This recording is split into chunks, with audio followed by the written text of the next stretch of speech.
कृष्ण के चरित्र में सत्य प्रकट करना बड़ा ही कठिन है, क्योंकि मिथ्या और अलौकिक घटनाओं की भस्म में यहाँ सत्य रूपी अग्नि ऐसी छिप गई कि उसका पता लगाना बड़ी ही टेढ़ी चीज है। जिन उपादानों से सच्चा कृष्ण चरित्र प्रकट हो सकता है, वे असत्य के समुद्र में निमग्न हो गए।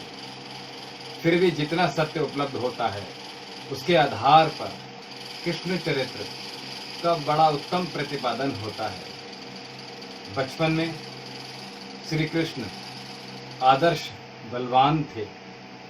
उस समय उन्होंने न केवल शरीर बल से ही हिंसक जंतुओं से वृंदावन की रक्षा की और कंस के मल्लादी को भी मार गिराया था। गौ चराने के समय ग्वालों के साथ खेल कूद और कसरत कर उन्होंने अपने शारीरिक बल की वृद्धि कर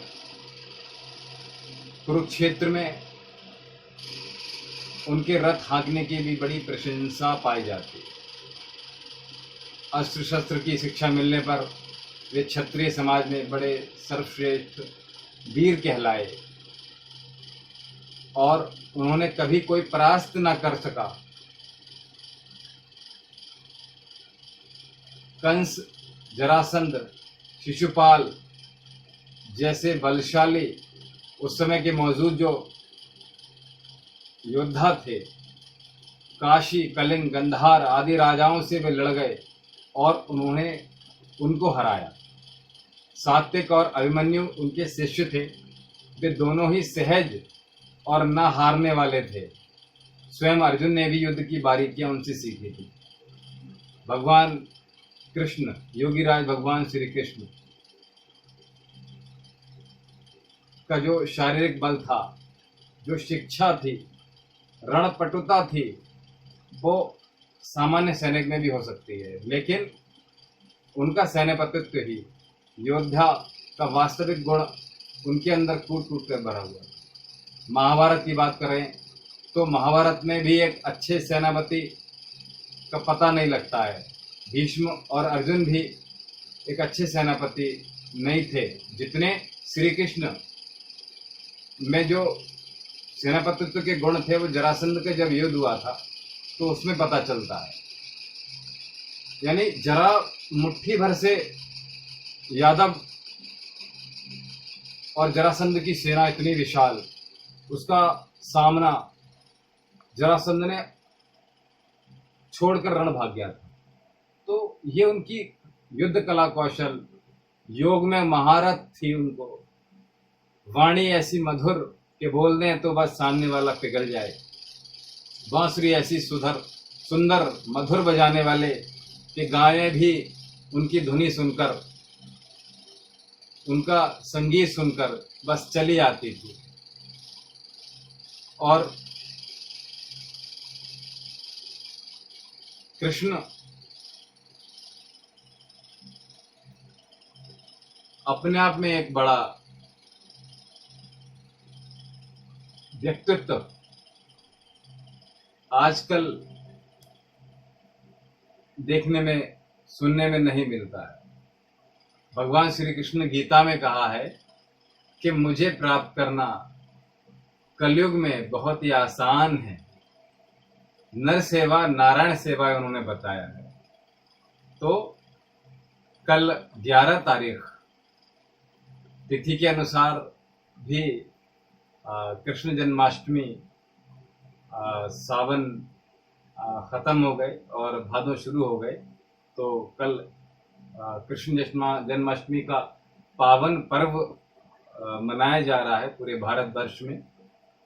मथुरा में, वृंदावन में कल 11 तारीख को कृष्ण जन्माष्टमी का पर्व हर्षोल्लास के साथ मनाया जा रहा है। तो उससे जुड़ी कुछ चीज़ें भी आपको आप मंदिरों में, अपने घर में बहुत सारी पूजाएं बहुत वर्षों से करते आ रहे होंगे, लेकिन मैंने कुछ चीज़ें, कुछ उपाय मैं आपके लिए कुछ लेकर आया हूँ, तो वो भी मैं आपको आज बताने वाला हूँ। जो है तो जैसा कि कलयुग में भगवान जी ने, कृष्ण ने गीता में कहा है कि दूसरों की हेल्प कीजिए, दूसरों की मदद कीजिए। तो ये लाइफ टाइम आपको ज़रूरी करना है। ये नहीं कि जन्माष्टमी आ गई तो आपने शुरू कर दिया। बाकी कुछ चीज़ें आपको मैं बता रहा हूँ कि चंदन के कुछ उपाय जो हैं, चंदन का वृक्ष आप अपने घर में लगाइए। गोपी चंदन कृष्ण जी को भेंट कीजिए और चंदन की छाल लें, उससे हवन करवाइए घर में। धूनी जलाएं यदि हवन संभव ना हो सके तो। और अगर आप चाहें अपना नेम, अपना फेम, अपनी प्रसिद्धि चाहते हैं तो चंदन के पानी से जन्माष्टमी पर भगवान जी को स्नान कराइए। आप चंदन की अगरबत्ती लगाइए घर में, आपके मंदिर में। चंदन पाउडर से पूरे भादों के महीने में स्पेशली, क्योंकि अभी सावन चूंकि खत्म हो गया तो अब भादे चल रहे हैं, तो चंदन के पाउडर से पूरे भादों के महीने में स्पेशली कल के दिन मुख्य दरवाजे पर आप स्वास्तिक जरूर बनाइएगा। और वैसे अगर पूरे भादों में करते हैं तो ये बहुत ही शुभ फल देने वाला होता है। और किसी भी ब्राह्मण के माथे पर चंदन का तिलक जरूर लगाइएगा। अगर आपको चाहते हैं कि मैं व्यापार अपना अच्छा हो मेरा, और तो उसमें मैंने बताया अभी कि चंदन का पेड़, तो चंदन का पेड़ व्यापार के पर्पज से बहुत अच्छा रहता है, लेकिन थोड़ा सा सावधानी जरूर बरती है इसमें आप थोड़ा छुपा कर लगाइए, कोई चुरा के न ले जाए, तो ये ध्यान रखिएगा। तो लोग यही करते हैं कि जैसे आपने देखा होगा कि मनी प्लांट को भी लोग चुरा के ले जाते हैं, तो ऐसे ही चंदन का पेड़ भी बहुत ही शुभ होता है, कॉस्टली होता है, और ये बहुत ही अच्छी चीज़ है। बाकी आपने आपके घर में जो सांप वगैरह है अगर आते हैं, तो उनसे बचाव के लिए घर के बाहर अपने चंदन का पेड़ लगाइए, ताकि जो चंदन का पेड़ है आपके घर में एंट्री ना कर सके, वो चंदन के पेड़ पर ही लपेट जाए। तो चंदन का पेड़ बहुत शुभ होता है। 8 चंदन की जो चंदन की अगरबत्तियां हैं उनको आप अपने घर में लगाइए, जरूर लगाइए। और बच्चों को, पति को, जो भी आपकी बात ना माने, तो एक काम जरूर कर सकते हैं उनके लिए, आप चंदन की जो मालाएं हैं उनको जरूर पहनाएं। उससे क्या होगा, आपका मन शांत रहेगा, मन ठंडा रहेगा, शीतल रहेगा, और आपका जीवन महक जाएगा उससे। और चंदन की लकड़ी पानी में डालकर आप स्नान कीजिए, बहुत अच्छा रहता है। कल के दिन तो विशेष तौर से ऐसा कर सकते हैं, और बाकी पूरे भादों करेंगे तो भी अच्छा है। और जिससे जैसे अभी जो जन्माष्टमी का त्यौहार है हम हिंदू भाइयों के लिए, तो उसमें लोग लड्डू गोपाल भी लाते हैं घर में अपने। तो उसमें अगर लड्डू गोपाल आप घर में लाए हुए हैं या पहले से ही आपके पास हैं, तो आप असली चंदन की लकड़ी, थोड़ी कॉस्टली आएगी, जरा सी लकड़ी 300 रुपये की, 400 रुपये की लगभग अच्छी मिलेगी।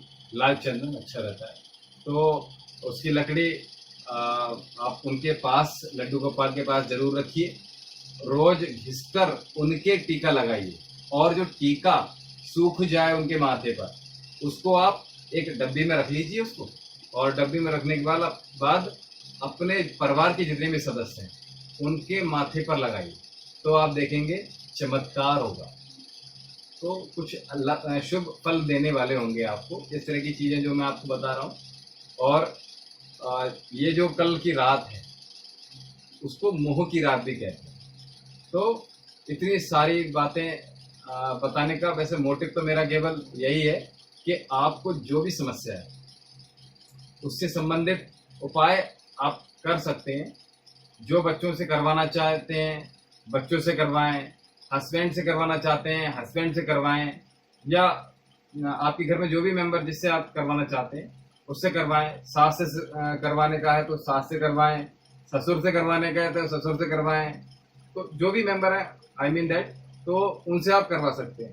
कहते हैं पीली धोती कुर्ता, पीली धोती कुर्ता, हाथ में और शंख, बांसुरी, मोरपंख, माखन मिश्री, दूध, इनसे कृष्ण कभी अलग ना हो पाए, इनको ये बहुत प्रिय था। तो अब आप किसी को जन्मदिन पर भेंट स्वरूप क्या दे सकते हैं, क्या देते हैं, ये मुझे बिल्कुल भी बताने की आवश्यकता नहीं। लेकिन बिना तुलसी दल के सब कुछ अधूरा था, क्योंकि इस समय जो कोरोना चल रहा है और इस समय जो मौसम चेंज भी होता है, बरसात का मौसम भी है, तो तुलसी तो वैसे भी आयुर्वेद के अनुसार बहुत अच्छी होती है। तो वैसे भी आप तुलसी का प्रयोग कर सकते हैं। तो अभी मैंने कुछ छन्नन के उपाय बताए। अभी कुछ जैसे बीमारियां हैं उनसे बचाव के लिए, जैसे अगर आप या आपका कोई खास लंबे समय से बीमार है, तो रात में चुपचाप ये चीज़ें जो उपाय मैं बताने जा रहा हूँ वो आप कीजिए। आपको लगता है जैसे बहुत से लोग मानते हैं, बहुत से लोग बिलीव नहीं करते हैं, तो मैं दोनों के लिए बता दे रहा हूँ। तो आपको लगता है कि कोई जैसे ऊपरी हवा का चक्कर है, तो एक काले रंग की बांसुरी लीजिए आप, और उसके सारे जितने छेद होंगे उन छेदों को गोंद से या आटे से, ध्यान रखिए, गोंद से या आटे से उसके छेद सारे बंद कर दीजिए। और अपनी बीमारी, जो आपको बीमारी है, जो डिसीज आपको है, वो उसका नाम उसमें लिख दीजिए पर्चे में, और उसके बांसुरी के अंदर डाल दीजिए। ऊपर से आप कपूर उसमें भर दें, उससे बंद कर दीजिए। और रात्रि के अगर 12 बजे आप कर सकते हैं तो बहुत अच्छा रहेगा। रात्रि के 12 बजे घर के बाहर आपके पार्क है, कोई खाली जगह है, तो वहाँ पर गड्ढा खोदकर उस बांसुरी को गाड़ दें। जिस तरह से कपूर ठंडा होता है, वैसे ही धीरे धीरे आपकी जो बीमारी होगी, मैं समझता हूँ लगभग 6 महीने के अंदर वो बीमारी भी ठंडी हो जाएगी। और दूसरा, आप अगर लंबे समय से बीमार हैं, तो बीमारी का कोई पता नहीं चल रहा है, कोई डायग्नोसिस नहीं हो पा रहे हैं, और डायग्नोसिस करवा रहे हैं तो उसमें कुछ नहीं आ रहा है, तो आप क्या करेंगे, रात्रि के 12 बजे 11 नींबू उतार कर, वैसे तो एक काम कर सकते हैं, आप डस्टबिन में डाल दीजिए उनको। 11 नींबू बार कर आप सर से पूरे और उसको आप डस्टबिन जो है उसमें डाल दीजिए। डस्टबिन ये ध्यान रखिए आपके घर के बाहर हो, और वैसे रात्रि का समय है तो मैं आपको यही बोलूँगा कि घर के बाहर ही डालें डस्टबिन, तो ज़्यादा बेहतर है। नहीं तो मैं आपको ये बोलता कि आप घर के बाहर किसी चौराहे पर उसको आप डालिए, है ना, तो ज़्यादा बढ़िया रहेगा। बाकी 12 रोटियां जैसे बहुत ही मुलायम आटे की, दूध में गूदा हुआ आटा हो, मरीज के ऊपर से घुमाएं, और सुबह मरीज के साथ ही या फिर मरीज का हाथ लगवाकर चौराहे पर उसको मतलब डालवा दें, और या फिर किसी गाय को खिला दें। और आप ये भी कर सकते हैं कि 108 मोर के पंख जन्माष्टमी पर कृष्ण जी के पास रखें, जहाँ भी आपका मंदिर बना हुआ है आपने वहाँ रखें, जहाँ पूजा का स्थल है वहाँ रख सकते हैं। अगले दिन उसकी बंच बना लीजिए और उसको लाल धागे से बांधकर मरीज के आसपास रख दें, और आप देखेंगे धीरे धीरे धीरे धीरे जो मरीज की हालत है उसमें सुधार होना शुरू हो जाएगा, और वो ठीक होना लग जाएगा कुछ ही दिनों में। और आप अगर बीमार हैं या और आगे बीमार नहीं होना चाहते, यदि आप बीमार हैं या बीमार नहीं भी होना चाहते हैं, तो उसके लिए 11 रुपये, और मिनिमम 11 रुपये ठीक रहता है, 11, 21, 51, जैसे भी आपकी सुविधा लगे, 101, तो वो 11 रुपये लेकर, और साथ में लगभग 6 चूड़ियाँ, भादों चल रहे हैं, सावन चूंकि खत्म हुए, तो मैं ये बोलूँगा हरी चूड़ियाँ ज़्यादा बेटर रहेंगी। तो 11 रुपये, और कम से कम बताया मैंने, बाकी पैसे में बढ़ा सकते हैं आप, तो 11 रुपये और 6 कांच की, ध्यान से सुनिए, 11 रुपए और 6 कांच की हरी चूड़ियां, 6 बेसन के लड्डू और 6 नारंगी, सिंदूर, हनुमान जी जो मतलब जो हनुमान जी का जो ऊपर चढ़ाते हैं हम लोग, तो 11 रुपए, 6 हरी कांच की चूड़ियां, 6 बेसन के लड्डू और नारंगी सिंदूर जो हनुमान जी के ऊपर चढ़ता है वो आप जो है भगवान कृष्ण के लिए अर्पण कर सकते हैं, उनके चरणों में रखाइए। और प्रैक्टिकली सर्दी जुकाम जैसे नॉर्मल तो मैं समझता हूँ कि ज़्यादातर लगा ही रहता है, हर किसी को सर दर्द रहता है, लूज मोशन लगे रहते हैं, ये तो सबको रहते हैं। तो हल्की फुल्की बीमारियां तो खैर चलती रहती हैं। बाकी मैंने अभी आपको एक तो चंदन का उपाय बताया, कुछ बीमारियों से रिलेटेड चीज़ें बताई, उनसे दूर होने के उपाय बताए। अब मैं आपको कुछ खीरे के उपाय बता रहा हूँ जो कि भगवान श्री कृष्ण को और उनकी प्रिय गाय को बहुत पसंद है। तो खीरा गाय को खिलाना बहुत अच्छा होता है, इससे आपका बुध ग्रह सुधरता है और गाय को भी खीरा बहुत पसंद है। और रात्रि 12 बजे घर का मुखिया को घर में खीरा जो है उसको लेकर सिक्के की लंबाई में चीरा लगाना है और श्री कृष्ण जय श्री कृष्णा बोलकर अपने हाथों से उनका जन्म करवाना है। क्योंकि 12 बजे लोग मानना है लोगों का है कि रात के 12 बजे कृष्ण जी का जन्म हुआ, तो उसमें आपको इस तरह की चीज़ें करेंगे तो ये बहुत अच्छा रहेगा। अब आप बोलेंगे उस खीरे का क्या करेंगे, जो आपने खीरा लगा के भगवान जी को अर्पण किया है, तो उस खीरे को आप अगले दिन उस खीरे को काट कर अपने घर के सदस्यों सभी लोगों को खिलाइए। और आप एक चीज़ देखेंगे, इसमें एक चमत्कार होगा कि 90%, जी हाँ 90% वो खीरा कड़वा नहीं होगा। कहते हैं जो खीरे का ये जो हिस्सा होता है बिल्कुल गर्भनाल की तरह होता है। ये जो खीरा जो जिसमें आप खीरे लगाएंगे, ये अगर उसमें डंडी भी हो तो बहुत अच्छा रहेगा, ये बहुत ज़्यादा अच्छा रहेगा। अगर डंडी उस खीरे के अंदर लकड़ी होती है ऊपर लगी हुई, नॉर्मली खीरा लेते हैं तो बिल्कुल प्लेन मिलता है, अगर उसके ऊपर उसके हेड के ऊपर अगर उसकी डंडी यहाँ से हम तोड़ते हैं तो वो होगी तो बहुत अच्छा रहेगा। तो कहते हैं कि जैसे खीरे का जो हिस्सा होता है इस तरह का, तो वो गर्भनाल की तरह होता है, जिससे बच्चा अपनी जैसे गर्भनाल से बच्चा जुड़ा रहता है माँ से अपनी, बिल्कुल इसलिए इसको लंबाई में काटा जाता है। तो ऐसा करना बहुत शुभ होता है। बाकी आप 11 खीरे, जैसा मैं पहले भी आपको अपने पुराने कार्यक्रम में बता चुका हूँ कि परिवार में जितने सदस्य हैं वो अलग अलग कोई भी दान करते हैं तो बहुत अच्छा रहता है।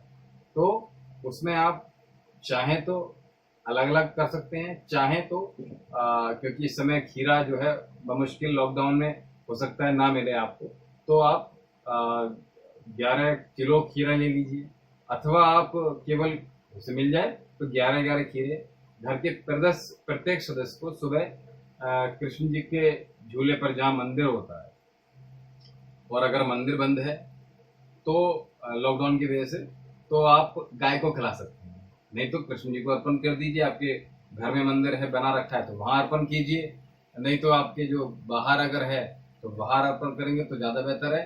और अगर लॉकडाउन की वजह से मंदिर बंद है तो आप गाय कहीं भी देखिए, गाय को भी खिलाइएगा। जन्माष्टमी पर जहाँ उन्हें झूला झुला रहे होते हैं, आपने देखा होगा झांकियाँ लगाते सजाते हैं, तो जन्माष्टमी पर जहाँ जैसे झूले लोग लगा रहे हैं, तो हर जगह चारों तरफ खीरा खीरा, हर जगह खीरा मिलेगा आपको ज़्यादातर। तुलसा जी, माखन, मिश्री, दूध, दही, ये सब बहुत सारे देखने को मिलते हैं आपको। और खीरे के तो विशेषकर उपाय हैं ही बहुत सारे। खीरे का विशेष प्रसाद भी बनाया जाता है, और खीरे के रस से आप लड्डू गोपाल को नहला भी सकते हैं। ये हैं जैसे खीरे के चमत्कारी उपाय जिससे अनिष्ट है, आपके घर का कोई बुरा चाहता है कोई अहित चाहता है तो वो सब रोग दोष, कष्ट, नज़र, तंत्र विद्याएं या परेशानियां, तकलीफें भगवान योगेश्वर श्री कृष्ण वो सब हर लेंगे, आपके सब खत्म कर देंगे। खीरे के चमत्कारी उपाय जरूर कीजिए। और रात्रि के 12 बजे जो प्रसाद भगवान जी को आप जो लगाएं वो जरूर लगाइएगा खीरे से। कुछ खीरे अलग ला के रख दीजिए प्रसाद के लिए, और जो सुबह भी अर्पण कर सकते हैं आप, दोपहर में भी अर्पण कर सकते हैं, और शाम को भी अर्पण कर सकते हैं। ठीक है ना। तो साथ में जैसे आप खीरे का साथ में पानी से स्नान कराइए लड्डू गोपाल को, हरे रंग के, क्योंकि इस समय सावन का मैं बार बार बोल रहा हूँ कि जैसे सावन और खत्म हो के चुके हैं, भादो चल रहे हैं, तो हरियाली हरियाली हर जगह है। तो हरे रंग की ड्रेस जो सजाई है आपने, बनाई है अपने हाथों से, उनको भगवान जी को आप अर्पण कीजिए। और क्योंकि ये बात अच्छे समझ लीजिए कि ये जो भादों का महीना चल रहा है, इसमें भादों में कृष्ण का जो कृष्ण पक्ष की कृष्ण जन्माष्टमी पर रात्रि ठीक 12 बजे कृष्ण जी का जन्म हुआ है।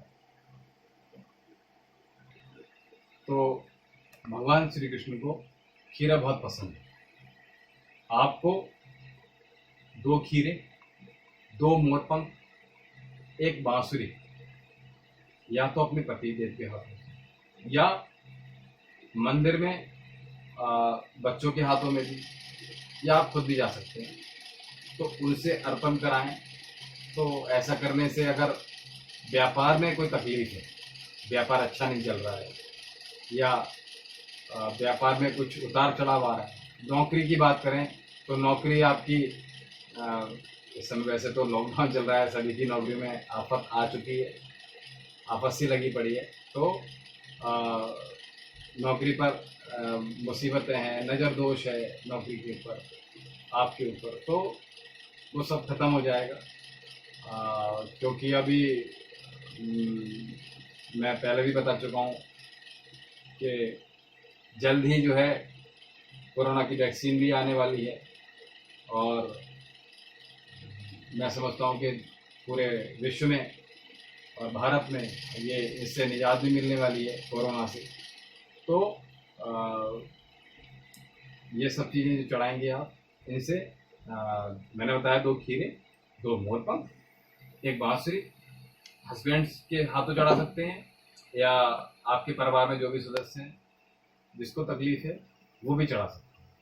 तो एक तो ये, बाकी भगवान कृष्ण को आपको सबको पता है कि खीरा, माखन, मिश्री बहुत ही पसंद है। तो उसका भोग जो है लगाना, उनको लगाएंगे तो परमपिता परमेश्वर की बहुत अनुकंपा आपके ऊपर होगी। और एक काम और कर सकते हैं आप कि अगर जैसे खीरा है तो खीरे के ऊपर रेड पेन से, लाल पेन से, रोली से, लाल चंदन से अगर आप रुक्मणी लिखते हैं, रुक्मणी लिखकर कृष्ण जी को अर्पण करते हैं जाकर, तो यानी 11 खीरे, 11 तारीख कल के दिन है, बड़ा शुभ है। तो मैंने बताया 11 खीरे 11 तारीख को, और अगर 11-11 प्रत्येक सदस्य ना ले सके तो आप 11 किलो खीरे लेकर हाथ लगाकर लगा दीजिए घर के परिवार के सदस्य, और भगवान कृष्ण को अर्पण करके आते हैं। तो क्या होगा उससे, मन चाहे लड़के से जिसकी शादी होना मुश्किल हो रही थी वो निश्चित होगी। और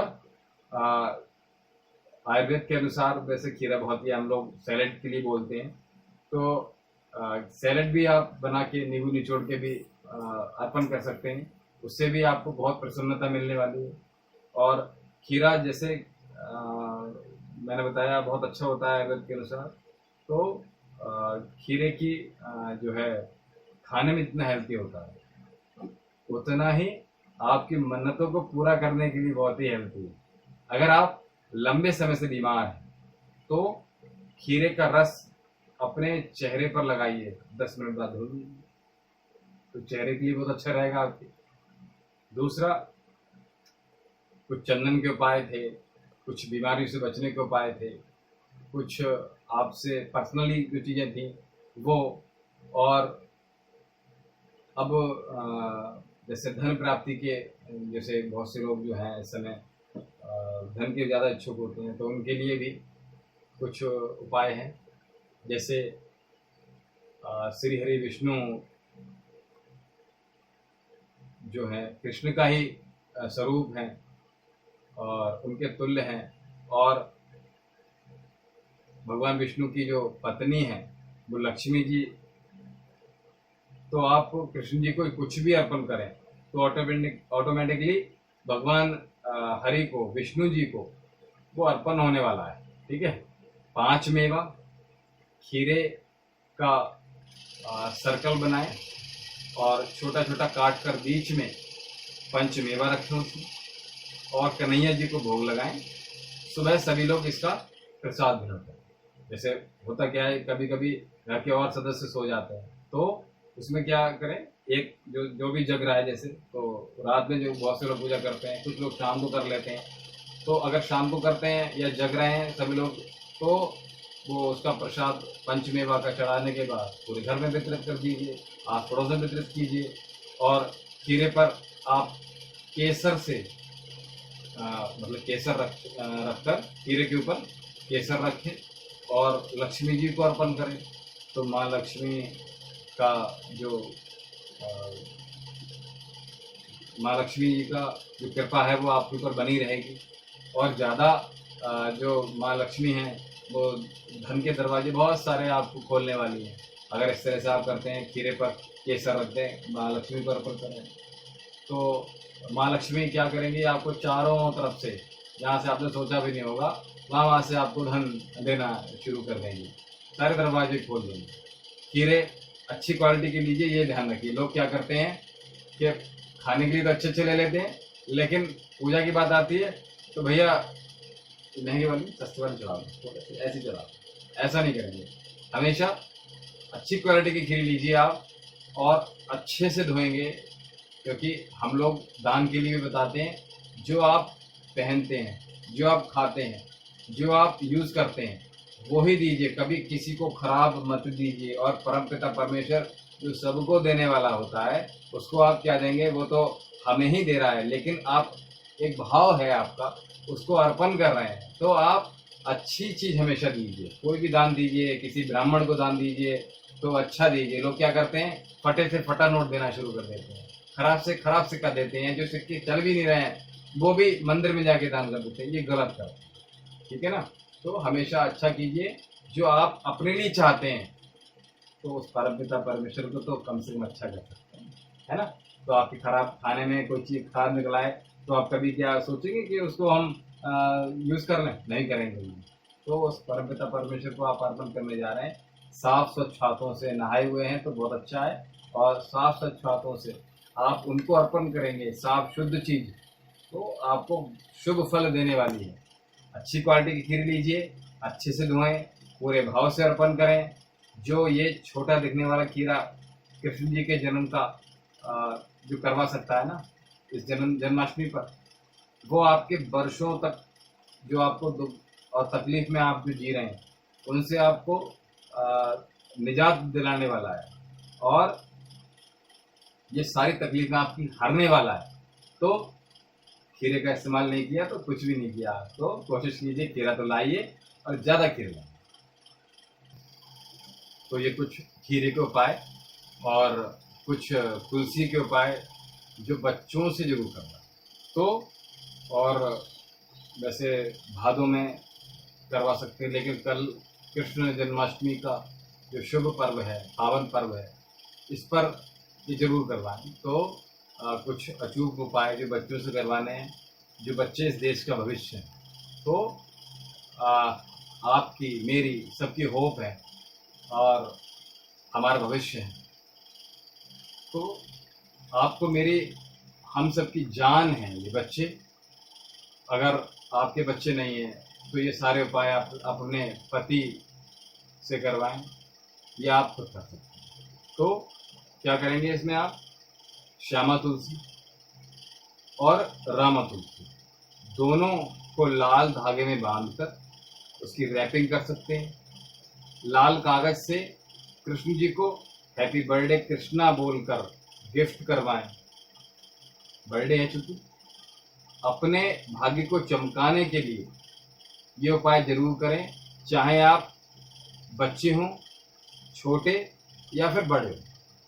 5 तुलसी के पत्ते दूध में धोकर कृष्ण जी को अर्पण करवाएं और जो अर्पण किए हैं पत्ते उनको घर लाकर, मंदिर में बाहर कर रहे हैं तो घर लाकर, अगर आपके घर में मंदिर है तो उसको अर्पण करने के बाद परिवार के सभी सदस्यों को दीजिए और बच्चों को दे सकते हैं।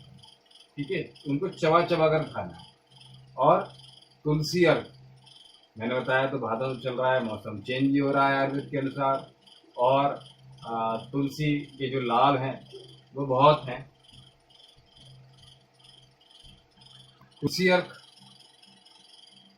तुलसी अर्घ अपने बच्चों को जन्माष्टमी से और चाहे तो उससे पहले से पिला सकते हैं। बाकी लोगों ने कुछ ने पिलाना भी शुरू कर दिया जो आयुर्वेद के बारे में जानते हैं। बाकी कल से आप तुलसी अर्घ बच्चों को दे सकते हैं। तुलसी अर्घ ना हो तो उसके 5, 11, 21 पत्ते पानी में उबालिए, उसको आप उनको बच्चों को दीजिए, है ना। तो उनको पिलाना शुरू करते हैं। बच्चों का स्वास्थ्य भी अच्छा रहेगा और उनकी जो ब्रेन की शक्ति है, क्षमताएं हैं, बुद्धि है, वो बढ़ेगी उनकी।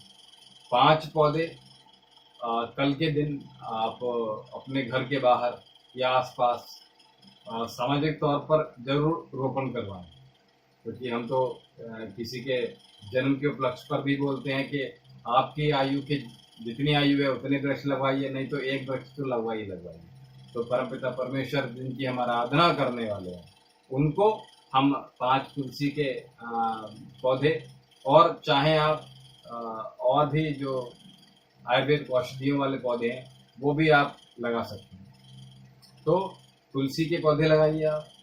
बच्चों को तुलसी की माला जरूर पहनाइए। जो बच्चे कहना नहीं मानते हैं या क्या हस्बैंड कहना नहीं मानते हैं या घर के और भी सदस्य कहना नहीं मानते हैं, उनको आप तुलसी की माला जरूर पहनाइए। तो जैसे आप तुलसी को जेवर के रूप में जरूर बनवाइए। इसमें आप रुद्राक्ष है, तुलसी है, चंदन है, ये जरूर। दूसरा तुलसी पर थोड़ी चीनी डालकर बच्चों को जरूर दें। और ब्राह्मण को, आसपास मंदिर है वहाँ ब्राह्मण हो, अगर वहाँ ना हो तो आपके आसपास कहीं भी ब्राह्मण हो, उसको आप तुलसी और गीता ये जरूर दान करवाएं। इतने सारे उपाय आपको बताएंगे, लेकिन करना सिर्फ एक ही है। आप चाहें तो और भी कर सकते हैं, एक से ज़्यादा भी कर सकते हैं। इन उपायों से आपके बच्चे बुद्धिमान होंगे, उनका भविष्य उज्जवल होगा और उनकी बुद्धि तेज होगी, बौद्धिक क्षमता तेज होगी, वो ब्रिलियंट होंगे, उनकी ब्रेन की पावर बढ़ने वाली है इन चीज़ों से। और आप 2 पत्ते रोज अपने बच्चों को तुलसी दल के ये जरूर खिलवाइए। जब तक वो आपकी पकड़ में है, आपके काबू में है, तब तक तो दीजिए।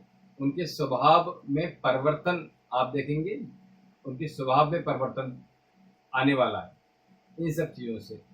बच्चा हो या बच्ची हो, लड़का या लड़की हो, तो जैसे लड़कियों को, बच्चियों को पीरियड हो रहा हो, बहनों को, तो उसकी चिंता मत करो। पत्ते हैं उनको जरूर। तुलसी जैसे आपने देखा होगा किसी किसी के नहीं हो पाती या फिर हो रही है और सूख गई है, तो तुलसी जी की लकड़ी जो है, उनके पत्ते जो सूखी शाखे से हैं, वो उनको हटाकर तुलसी की लकड़ी काट कर या तोड़ कर एक लाल रंग के कपड़े में उसको लपेट कर आप जहाँ बच्चों की स्टडी टेबल है वहाँ पर आप उनको रखिए। बच्चों के बैग्स में रख सकते हैं, बच्चों के जो बुक्स हैं, कॉपी हैं, उनके कवर जो चढ़ाते हैं उसके अंदर भी हम रख सकते हैं।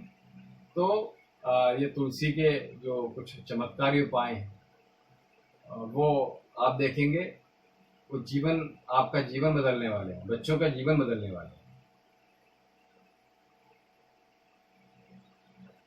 चलिए, तो मैंने वैसे तो बताने को तो बहुत कुछ था, किंतु समय भी है और अब समय भी नहीं रहा जो बहुत सारे उपाय मैं आपको बता सकूं। तो जैसा मैंने आपको बताया, चंदन के, आपको खीरे के, और आपको बीमारी से बचने के लिए तुलसी जी के जो उपाय बताएं उनको आप करके आपकी आवश्यकता के अनुसार आप उन चीज़ों को कीजिए। एक पेपर पे नोट कर सकते हैं आपके, आपको किस चीज़ की ज़रूरत है, तो वो सारी चीज़ें आप नोट करके आप उनको अप्लाई कर सकते हैं और आप देखेंगे आपका जीवन कितना सौभाग्यशाली होने वाला है, कितना आपको खुशहाली कर देने वाला है। तो इस जन्माष्टमी के पर्व पर आपको पुनः बहुत बहुत शुभकामनाएं, बहुत बहुत आभार। ओम शांति।